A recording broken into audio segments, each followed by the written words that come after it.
Orasyon, panawag sa mga nilalang na gumagambala sa pasyente katulad ng mga masasamang espiritu, engkanto, laman lupa at mga mangkukulam.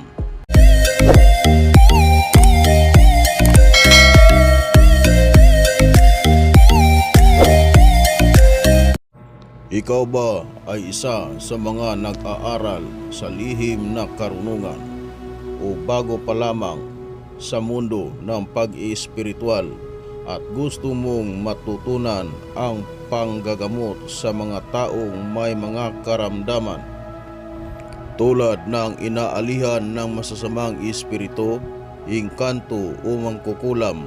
Halika at panuorin mo ang video na ito dahil ituturo ko sa iyo ang pamamaraan kung paano ang bawat manggagamot ay mayroong kanya-kanyang pamamaraan sa panggagamot, pero sa paraan na ito ay madali mo lang ito matutunan.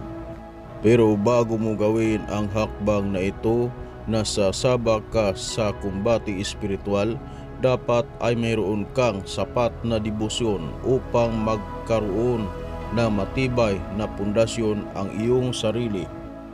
Dahil sa larangan ng pakikipagkumbati espiritual ay hindi ito basta-basta.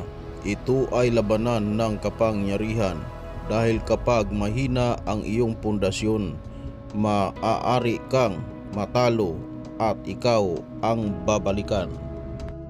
Pero kung sa palagay mo sapat na ang iyong pundasyon, pwede ka nang sumabak sa gamutan.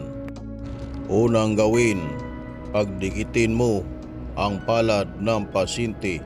Dapat pantay ang guhit ng kanyang palad at tingnan mo ang hinliliit niyang daliri kung alin ang mas mahaba.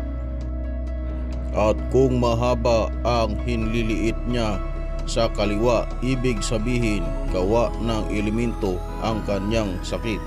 At kung mahaba naman ang sa parting kanan, ibig sabihin gawa ng tao o mangkukulam ang kanyang nararamdaman. Kumuha ka ng kapirasong papel at bilugin mo ito ng pahaba o di kaya isang palito ng posporo at iipit mo ito sa pagitan ng kanyang daliri sa paa at hawakan mo gamit ang iyong kaliwang kamay habang nakataas ang iyong kanang kamay sa tapat ng kanyang noo at sambitin mo ng malakas ang orasyong ito. Sumasampalataya ako sa Diyos Amang makapangyarihan sa lahat, Diyos na kagilagilas, kakilakilabot na kinakatakutan, Diyos ni Abraham, Diyos ni Isaac, Diyos ni Jacob, Diyos ni Moises, Panginoon ng lahat ng mga Panginoon, Hari ng lahat ng mga hari, Yeshua Amasya, Salvador del Mundo, Sator Aripo, Tinit o Pirarutas, Adonada, Riho, Ugnat sa Ugnat, Rex Christum Dium in Dium Mium, Abaa, Abili, Abis, Abisti, Batura, Pikatura, Integra, sa kapangyarihan ng apat na sulok ng mundo. Tinatawagan ko ang espiritong nagpapasakit sa taong ito, saan ka man naroon. Abis, Abiti, Abitim, Ampilam, Guam, Iksim Minirao, pasok ka sa katawan na yan at sabay pitik ng iyong kanang kamay sa tapat ng noo ng pasyente at agad ibulong sa palito ng posporo ang orasyong ito ng 3 bisis.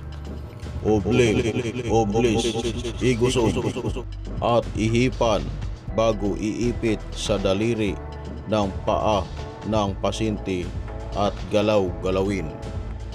At kapag nasasaktan ang pasyente, ibig sabihin nakapasok na ang espiritu na namiminsala sa pasyente at pwede mo na itong kumbatihin ng kumbatihin gamit ang iba mo pang mga orasyon sa kumbati espiritual upang lalong masasaktan ang namiminsada. At hanggang dito lamang ang video na ito, at kung bago ka pa napadpad sa aking munting channel at ikaw ay mahilig sa ganitong usapin, inaanyayahan kita na pindutin ang subscribe button at i-hit mo na rin ang bell icon upang lagi kayong updated sa tuwing ako ay mag-a-upload ng bagong video. Maraming salamat sa inyong lahat. Hanggang sa susunod nating pagkikita.